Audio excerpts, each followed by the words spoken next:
Welcome back.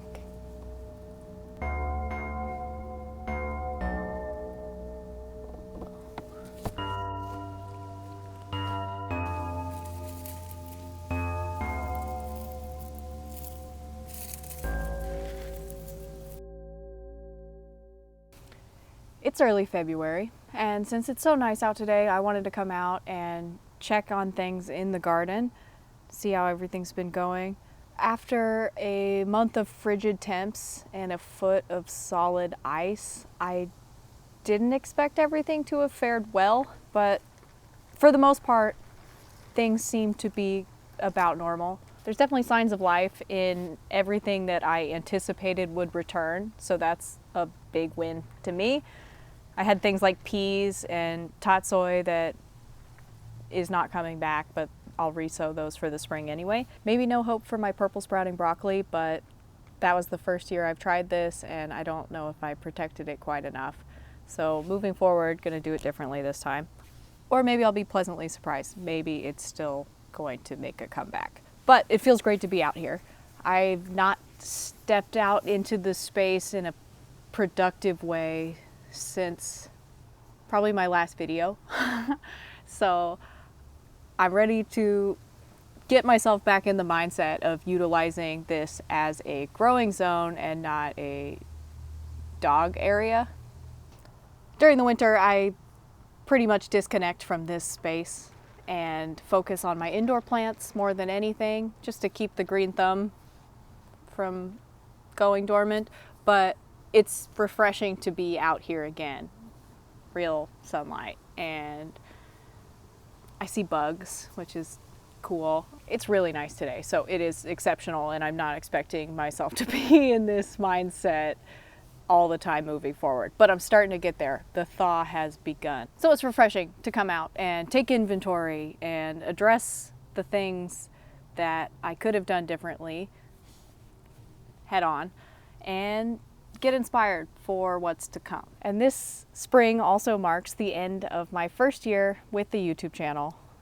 First year documenting all of my experiences, successes, depresses. So I'm going to celebrate that landmark and sincerely thank anyone that has been along for the ride. Hi. Hi. Thank you for being part of this journey with me. And you.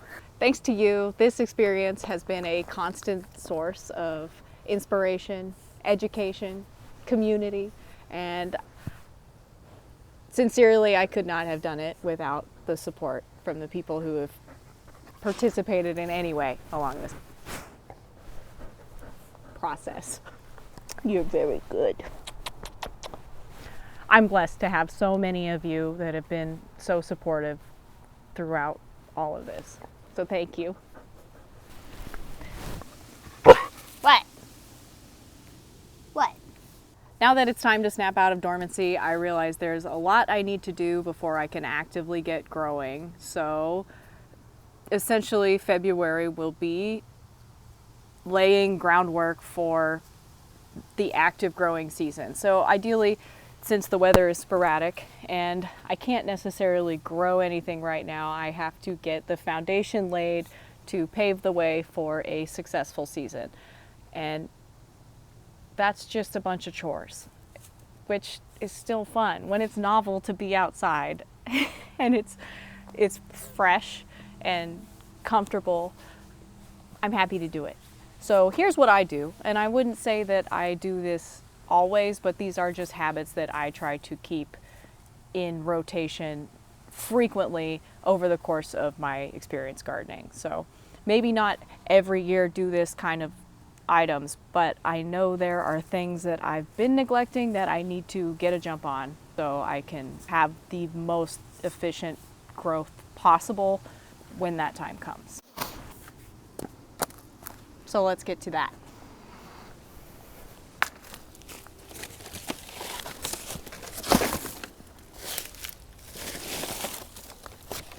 Right now, my compost situation is dire. I used so much in the autumn and didn't really produce a lot during the winter. So I'm at a point where I need to amp up production and expedite the process as much as possible. So I didn't collect leaf bags in the fall this year, but I have so many wood chips that have just been breaking down in a massive pile all year. So I think I'll be good as far as browns go, but I do need to increase my greens. And so I've got a bunch of coffee grounds I'm able to get from a grocery store, coffee shop. My regular hookup has not been leaving them out lately, so I can't source them as easily as I used to be able to, but somewhat routine with this one, and I'll take what I can get.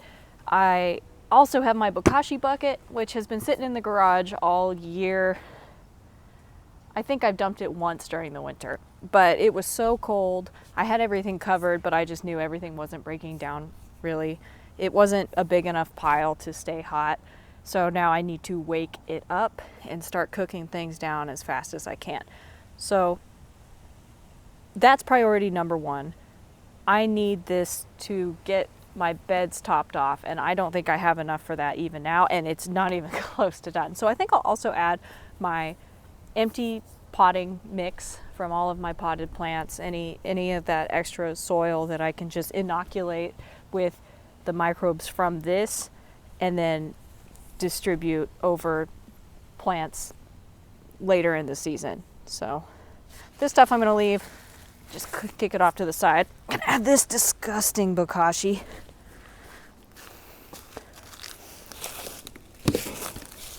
Wow, there's a whole chicken carcass in here.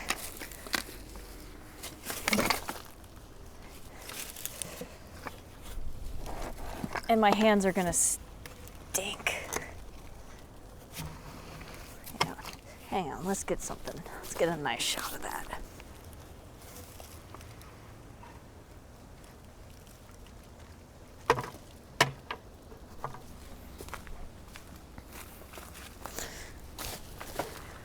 Isn't that cool?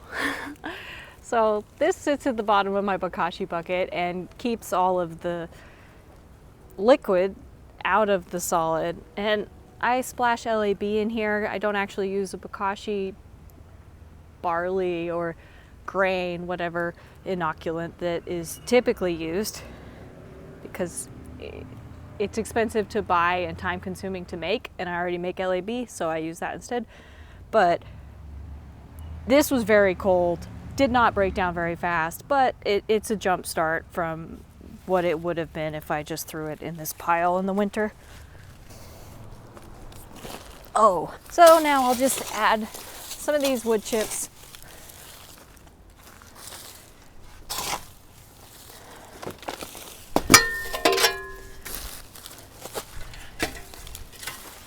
And I'll start stirring and adding input way more often than I would normally, just because I'm desperate.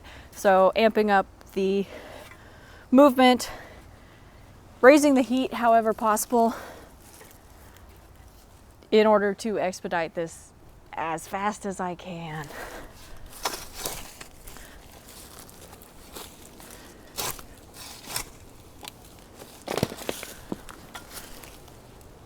Yeah, that's not warm at all.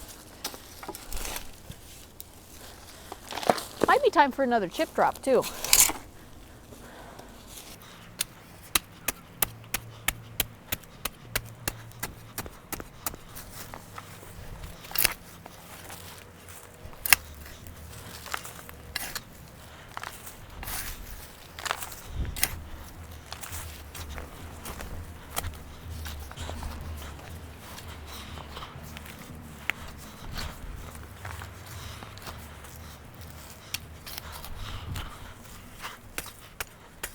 Now that I've added a bunch of wood chips, it doesn't feel as dire as I thought. This definitely will need some time, but I think if I turn it and pee on it enough, it will yield good results when I need them. If I have to resort to store-bought compost, I'm willing to, but so much of this process is to save money, and while I will make the sacrifice to have a better end product, I would like to be as self-sufficient as possible when it comes to nutrients. So I'm not thrilled with this, but it's a pleasant surprise. So I'm going to cover it for now. I'll add some more LAB.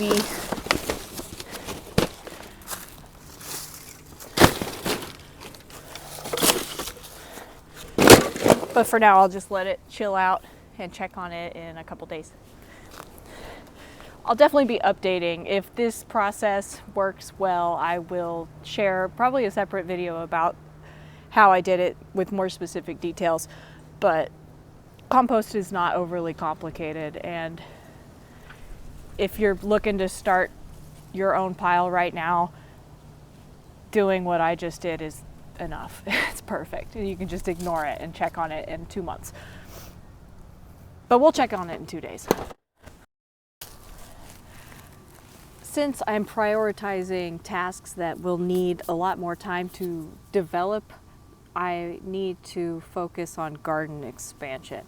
And this actually started last fall. I laid out these mulch mounds over just straight grass. It's not even grass. It's grass and weeds and whatever just growing here. So my hope was that the mulch would kill it off, and then come spring I can scoot it to the side and have exposed soil. And digging around underneath, it looks pretty good. So now I can decide if I want to add more mulch now and expand these out, or if I'm okay with what I have currently. Because it's easy to get optimistic of how much space I can actually utilize, but I don't want to overwhelm myself come the real growing season. One side I've planted garlic in, this side has nothing. So essentially, worst case, I can just throw some ornamental seeds in here or transplant some perennials and have just a nice row of beneficial pollinator attracting plants, or if I'm feeling bold, use this for growth as well. Because this is an awkward space for me because it's the most amount of light I get in the yard, but it's not technically my yard. This is against a road and beyond my fence line, but I've been living here a long time and it doesn't get used for anything productive. So I'm trying to slowly creep into this space and make it at least something that benefits everyone that lives here, at least not an eyesore. So if I can manage more square footage, this is where I would want it to be. It gets maybe too much light, and it's also directly under an oak tree. So it's that balance of certain spots probably not enough to grow, other spots probably too much to grow, but I'm going to experiment with it, and if it's a bust, I'll adjust. This is also a good time to cold stratify any seeds for like natives. These are echinacea seeds that I took from a plant that already flowered, and I'm just going to spread them around. When I'm just optimistically broadcasting seeds to any given space, I have no intentions of actually keeping track of where I planted anything. So if I do expand this bed and all these seeds are lost, that's just part of it. And I try to do this with as many plants in as many places with hopes that something will sprout and I'll recognize it and be able to preserve it at that point. But my seeds are free, so there's no harm in, that's probably honeysuckle. There's no harm in spreading them out wherever possible and hoping something sticks. Typically, I cold stratify things that I'm going to be a lot more intentional about in the baggy method in the fridge, but for things like this where I can just propagate them from cuttings anyway, I'm not out much if they don't make it, but I would like to fill space wherever possible, because if weeds are going to grow there, I'd rather it be something beautiful, edible, or pollinator friendly. So maybe some of those will make it, and if not, it's okay. So this mulch is actually looking really good. There's a lot of mycelium. It's just clumping, breaking down great. These were fresh wood chips I got from a chip drop last year. So they are on their second year of breaking down, and it's hopefully like a sweet spot now, because I know in the process of breaking down they sequester a lot of nitrogen, and hopefully this will all just release back into the soil. I don't want to try to move things around too much. Ideally this mulch will stay here until it breaks down, and potentially I'll add more if I need it.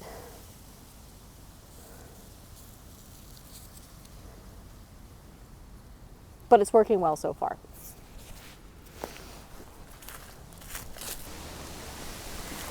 And well before planting, I'll want to go through and start adding more nutrients back into my raised beds. They had a decent top dressing of compost and mulch before autumn, but this one especially, I have garlic growing in. Hello. Hello. And I want to make sure it has a good jump start, especially for something like top dressing where it might take a while to break down and enter the soil. I want as much broken down as possible beforehand. I'll also start introducing liquid feed, my DIY amendments like LAB and water soluble calcium, compost teas.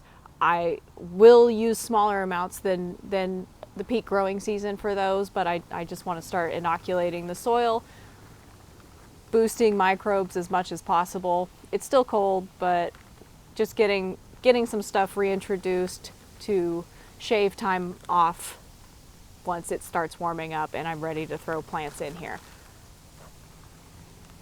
The straw I use to cover this, I use dead leaves and straw to protect the surface of the soil throughout the winter. So hopefully underneath here, I think it still looks really nice. It definitely looks like healthy dirt, but without a microscope, it's hard to say. Since my compost situation is so dire, I will be more reliant on the DIY feed to boost the microbial activity in my raised beds. But my goal for these beds has been to build them up higher. And I know there's no chance I have enough compost to even add a foot to these. So I might just ride it out another year unless I can really kickstart the compost. I might just have to work with what I've got. Whoa! The seed fair in my city is rapidly approaching, so now is a really good time to take inventory of the seeds I've got currently. I also need to think about where these seeds will be started. So I have some nice plant shelves, and in theory these should be where I start my seeds. But I've also really grown to love the houseplants here, so I need to evaluate what can do better without this direct light. And these are kind of intense lights, so maybe even too much for seedlings until they're a little further established. So I might be able to buy some time without moving these, but it is something to consider. I also need to think about how I'm going to start my seeds. So traditionally I use tofu trays and whatever recyclable plastic that I end up with just through existence. Takeout trays, food totes, plastic cups. It isn't very glamorous, but it does work well for me and it keeps things organized, and that's my priority right now rather than just looking sharp. Like having designated seed cells is what gardeners do, but to invest in that many for the scale that I would like to take on right now, the expense doesn't seem worth it. So I'll probably keep at what I've got. Maybe try just like alternative methods, so like the soil blocks or spreading out in a whole tray and then individually pulling out seedlings rather than having each seedling to its own cell. Try a little more mass planting like I do with lettuce. Fairly easy to separate them without damaging the seedling too much. So I'd like something in that direction at least, but I need to start thinking about it now. And I need to clean the trays I have currently, so that it's just going to be seeing what still is in good enough shape to reuse this year and then just scrubbing them down in soap and water. I haven't sanitized them in the past. It's probably good practice, and maybe I'll try it this year, but I'm not going to count on it. And while I'm at it, I need to start considering where things are going to go in the garden itself. So I don't normally stick to a rigid layout when I'm either planning or planting my garden. There's so many variables between seed starting and seedling planting time that I don't see a point in having like a square foot plan. So planning for me is more about succession sowing or about having things in pots ready to go at the appropriate time with space available that is optimal for that plant in relation to the plants around it. So it's not so much what does it look like as much as what is the most efficient for each thing I have. So it will be a lot of like on my feet thinking, just manipulating the space I have to suit each thing specifically. So a plan doesn't really work for that style of planting. But I can think about what I want to see, what I want to eat, and what I want to contribute to the environment. So pollinators, good-looking plants, herbs, perennials, food I want to consume, things that perform well for me. So naturally, I will dedicate space to squash, and I know going into it that I'm probably not going to get very many. I have to, just to experiment, but I'm not going to dedicate a lot of space to it this time. I need to pick my battles, and especially with this channel, I think my space would be better suited to demonstrative purposes rather than growing enough food to live on, because I know in the space I have right now that's not a possibility. If I can grow really nice things and I can grow in a way that is informative for other people, I'm still happy to just buy food. And then maybe when I can expand my space, I can start thinking about self-sufficiency in that sense that I grow what I eat. But that's not what gardening is about for me right now, anyway. Not practical. So I keep that in mind. What glamour stuff do I want? What novelty things would I like to see? What continues to inspire me even though I'm not doing this for sustenance? So interesting varieties. I like purple things. They might not be the most prolific growers and they may not be the tastiest, but it does just make me feel good to grow them. So if I could grow goth varieties, I like tiny things. I like lumpy things. I like interesting colors, interesting shapes, different growth patterns. Like there's a lot to observe in the growing process, and that fuels me more than a single tomato would in the grand sense of it.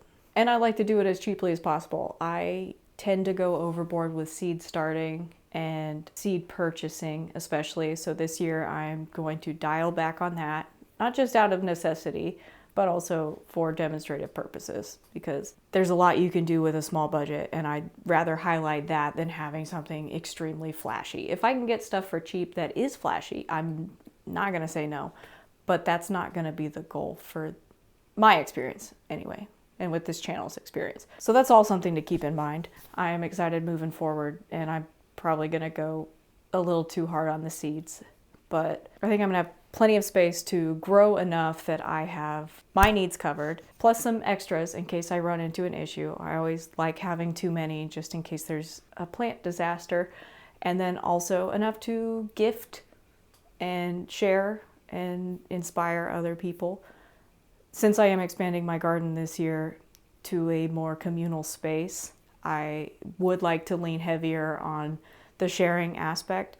So hopefully that is something I can lean into as far as the produce itself, but also with just sharing the concept of gardening with my neighbors. But that's still pretty far down the line. I have things that urgently need addressed right now, so we get to that. Because I am a procrastinator, right now is the time that I should be preparing protection for my young plants before it comes time to plant them out. Obviously my row covers are in need of an upgrade, but I've been really nitpicking the design, so I've yet to build anything. I know I need to get on it soon. Hopefully within the next month there will be a video out on my new updated row covers build process. And if there's not, maybe be a good accountability buddy for me and give me a gentle reminder, because these aren't going to cut it. Excuse me.